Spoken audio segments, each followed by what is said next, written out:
Hi, I'm Philip with Polaris. We're proud to partner with Space Camp and the U.S. Space and Rocket Center.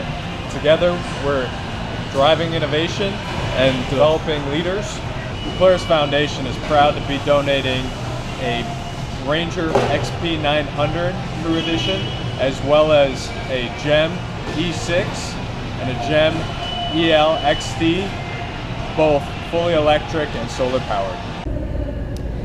Hey guys, Mariah here. We are at the Polaris factory in Huntsville, Alabama, and today we're actually getting a factory tour. So in addition to the Rangers that we're going to get at the Rocket Center, they also build the Slingshot here in this factory.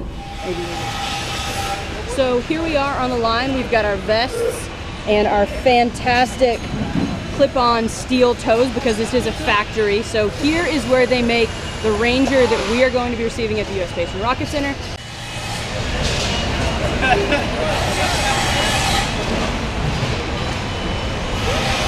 I don't know if you can see it, but the room is massive. There's so much going on here. Every frame that is moving around is on a magnetic skid. They're all timed and they move automatically.